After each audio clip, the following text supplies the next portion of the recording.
हरे कृष्ण। श्रीमद् भागवतम प्रथम स्कंध प्रथम अध्याय तृतीय श्लोकों का कंटिन्यूएशन है श्रीपाद राधा गोपीनाथ प्रभु जी के श्रीमुख से। श्रीमद् भागवतम से हमको दो आशाएं मिलता है। पहला ये है, यदि हमको जीवन का पूर्णता चाहिए तो केवल यदि हम एक श्लोक भी अपने जीवन की में अनुभूति में डाल दें तो एक श्लोक ही हमारे जीवन में पूर्णता ला सकता है। और दूसरा ये है, जब हम निष्ठा, गंभीरता और तीव्रता के साथ श्रीमद् भागवतम का श्रवण करेंगे, मनन करेंगे, तत्क्षणात हमको भगवत प्राप्ति हो सकता है।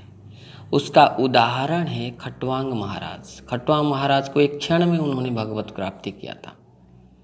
परीक्षित महाराज, जिनके लिए श्रीमद् भागवतम सुखदेव गोस्वामी ने बोला है, उन्होंने एक सप्ताह में भगवत प्राप्ति किया था। तो हम इस्कन के संस्थापकाचार्य श्रील प्रभुपाद जी का आभार व्यक्त करेंगे। उन्होंने सुबह के कार्यक्रम में ये श्रीमद् भागवतम नित्य सेवा का विषय रखा है। और यदि किसी को नित्य इसका श्रवण का नहीं हो पाता है तो हर सप्ताह में जो संडे फिश प्रोग्राम है वहाँ आके वो सुन सकते हैं। तो श्रील व्यासदेव ने पहला जो तीनों श्लोकों में मंगलाचरण किया है, पूरा श्रीमद् भागवतम का जो निचोड़ है इस 3 श्लोक में दिया है। जैसे चैतन्य चरितामृत में श्रील कृष्णदास कविराज गोस्वामी ने 14 श्लोकों में पूरा मंगलाचरण किया है। तो ये जो 3 श्लोक है, पहला, द्वितीय और तृतीय श्लोक, ये तीनों श्लोक में पूरा मंगलाचरण है और श्रीमद् भागवतम का रस है। तो पहला ये बताया कि नमस्कार, हमको प्रार्थना करना चाहिए। जो एक उच्च शक्ति है उसकी हमको प्रार्थना करना चाहिए, प्रणाम करना चाहिए। और दूसरा है कि हमको ग्लोरीफाई करना चाहिए, गुणगान करना चाहिए। किसका गुणगान करना चाहिए? भगवान कृष्ण का गुणगान करना चाहिए। क्योंकि जो शास्त्र का लक्ष्य क्या है, शास्त्र का वस्तु का मेन चीज़ क्या है? भगवान कृष्ण का आनंद प्रदान करना। और तीसरा है कि आशीर्वाद, कृपा प्रार्थना कर रहे हैं। तो मोह क्या होता है? जब हम कोई भी चीज़ जब भगवान जी को आनंद के लिए नहीं करते हैं, भगवान जी को अलावा कुछ चीज़ के बारे में सोचते हैं, वो मोह होता है। लेकिन जब हम भगवान जी का गुणगान करते हैं और अपना शुद्धिकरण के लिए प्रयास करते हैं, वही भक्ति होता है। तो द्वितीय श्लोक में अत्र जो है 3 बार बताया गया है। उसमें बताया गया कि हमारा जो है 2 प्रकार के रस होता है। एक होता है भौतिक रस, एक आध्यात्मिक रस। भौतिक रस जो है पेंडुलम की तरह होता है। पेंडुलम देखा है ना आपने, दोनों साइड आगे पीछे जाता रहता है। तो भौतिक रस में क्या होता है, कभी सुख मिलता है तो कभी दुख मिलता है। लेकिन जो आध्यात्मिक रस होता है वो चिर सनातन और आनंदमय होता है। उसमें क्या होता है, ईर्षा भाव नहीं होना चाहिए भक्त के लिए, तब जाके हमको आध्यात्मिक रस पा सकते हैं हमको।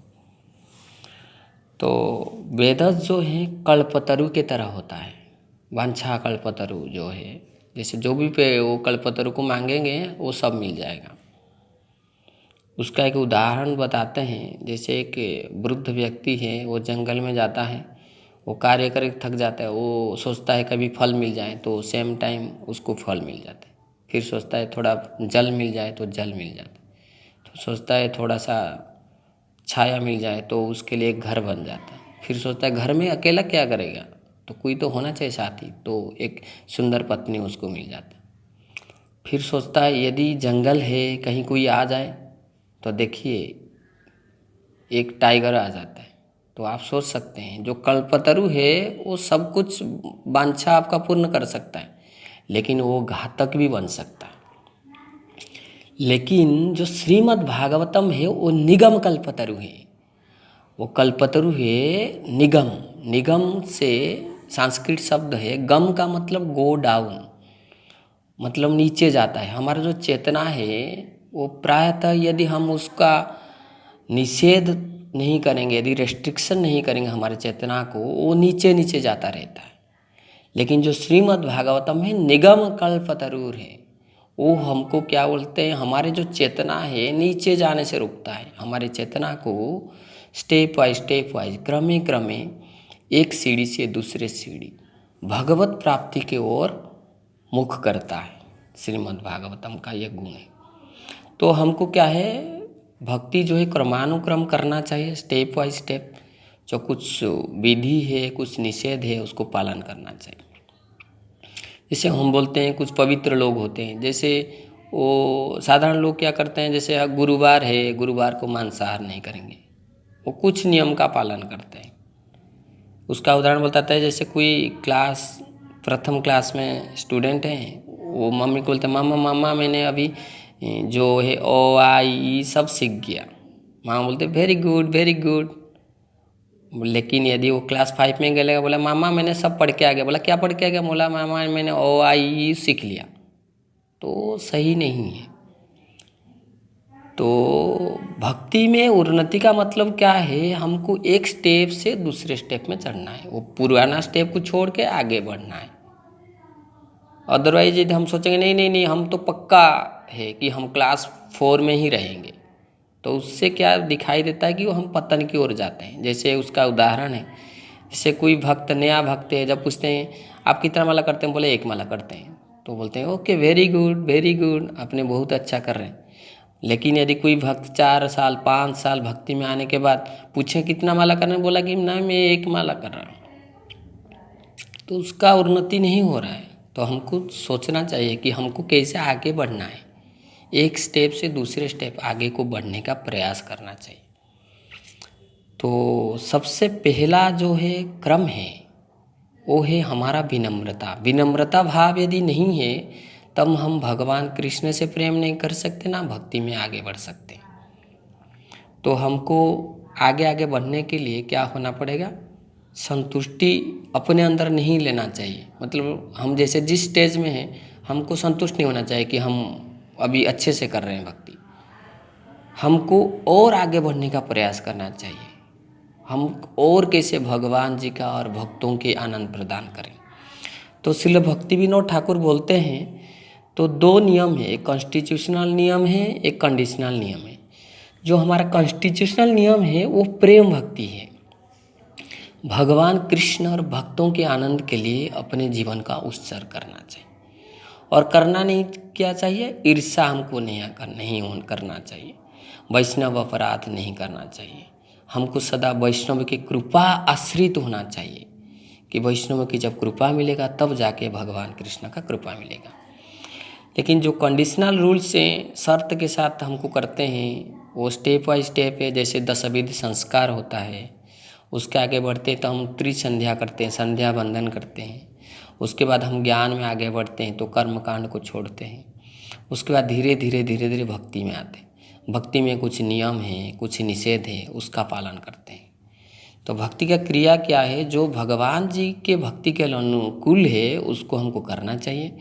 अब भगवान जी के भक्ति में जो प्रतिकूल है, जो बाधाएं हैं, उसको हमको छोड़ना चाहिए। तो भक्ति का जो पहला योग्यता है वो है श्रद्धा से जब हम भगवान जी का भक्ति करेंगे तो धीरे धीरे हमारा विश्वास आएगा भगवान जी के ऊपर, और हम आगे बढ़ेंगे।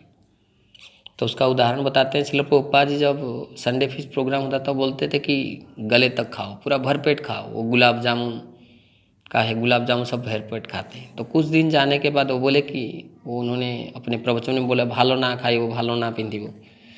तो भक्त लोग पूछे, बोले प्रभुपाद जी आप तो बोले कि भरपेट खाना चाहिए, गले तक खाना चाहिए, फिर बोले भालो ना खाई वो, अच्छा चीज़ नहीं खाएंगे, वो कैसे? तो प्रभुपाद जी बोले मैं जब बोला कि भरपेट खाओ तो भरपेट आपने खाया, तो अभी जैसे मैं बोला हूँ भाला ना खाई वो, अच्छा चीज़ नहीं खाना है तो नहीं खाना है अभी। तो इंद्रिय तृप्ति को तो करना चाहिए अपने संतुष्टि के लिए, लेकिन इंद्रिय तृप्ति का जो चाहत नहीं रखना चाहिए, सेंस ग्रेटिफिकेशन नहीं होना चाहिए। इंद्रिय तृप्ति के पीछे हमको भागना नहीं चाहिए, अपने संतुष्टि के लिए करना चाहिए। तो हमको क्या है, स्टेप वाइज भक्ति में आगे बढ़ना चाहिए। तो चैतन्य चरितामृत में वर्णन है, जो चैतन्य महाप्रभु के जो निजी सेवक गोविंद जी के बारे में बताते हैं। तो भक्ति का क्या वो एक आदर्श बताते हैं उनके जीवन चरित्र में। तो एक बार क्या हुआ, चैतन्य महाप्रभु सो रहे थे, तो गोविंद जी का जो है सेवा है कि जैसे चैतन्य महाप्रभु प्रसाद लेते हैं, उसके बाद गोविंद जी हर दिन चैतन्य महाप्रभु का शरीर का मसाज करते हैं। मसाज करने के बाद वो प्रसाद लेते। तो एक दिन चैतन्य महाप्रभु थक गए थे, वो रास्ते में सो गए थे। तो चैतन्य महाप्रभु बोले कि थोड़ा सा रास्ता दीजिए, हम आपका सेवा करना चाहते हैं। चैतन्य महाप्रभु बोले मैं थक गया हूँ, जो इच्छा करो अभी। तो गोविंद जी क्या किए, चैतन्य महाप्रभु के शरीर को लंघ कर जाके चैतन्य महाप्रभु का सेवा की। तो 40 मिनट के बाद जब चैतन्य महाप्रभु उठे, बोले कि गोविंद जी आपने प्रसाद लिया? तो गोविंद जी बोले नहीं नहीं, कुछ नहीं बोले। तो इससे ये हमको पता चला, तो ये पता चला कि उन्होंने क्या है, प्रसाद लेने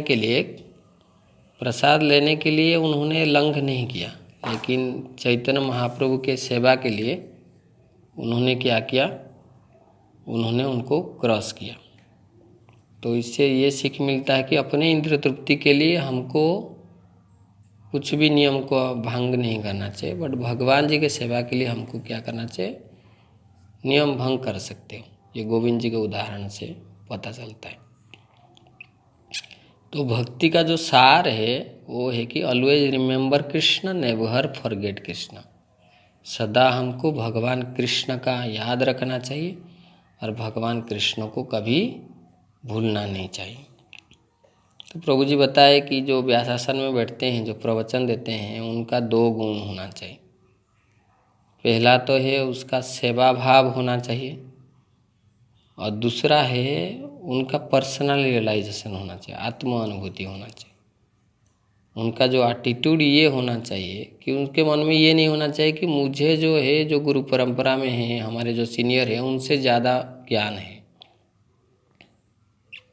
उनका पूरा भरोसा होना चाहिए गुरु परंपरा के प्रति, और गुरु परंपरा से जो सुने हैं उस चीज़ का सही तरह से व्याख्या करें, और विषय के बारे में उनको अच्छी तरह से ज्ञान होना चाहिए। जैसे एक यादू दिखाने वाला, वो जैसे 40 मिनट का शो करता है, बट उससे पहले उसको 8 घंटे का प्रिपरेशन करना पड़ता है, तैयारी करना पड़ता है उस शो को करने के लिए। तो उसी प्रकार क्या है, भक्तों को उससे पहले अच्छे से तैयारी करना चाहिए। तो उसको क्या है, एक कंपैशन का एक इंस्ट्रूमेंट बनना चाहिए कि जैसे वो भगवान कृष्ण को आनंद दे पाए।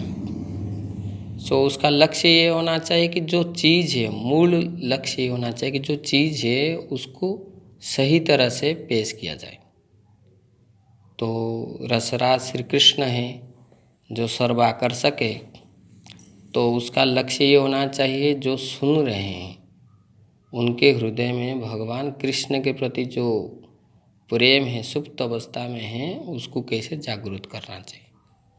उसका पूर्ण ज्ञान से, शुद्ध हृदय से उसको भगवान कृष्ण के प्रति जो प्रेम है उसको जागृत कराने का प्रयास करना चाहिए। और क्या होना चाहिए, अंत में उसको अपने गुरु के प्रति स्निग्ध होना चाहिए, सौम्य होना चाहिए, सरल हृदय होना चाहिए, गुरु की कृपा प्राप्त होना चाहिए। तो ऐसा भाव होना चाहिए, उसके अंदर कोई घमंड नहीं होना चाहिए। तब जाके श्रीमद् भागवतम का जो हायर टेस्ट है, जो उच्च स्वाद है, तब वो प्राप्त कर सकता है। श्रीमद् भागवतम की जय। श्रील प्रभुपाद की जय।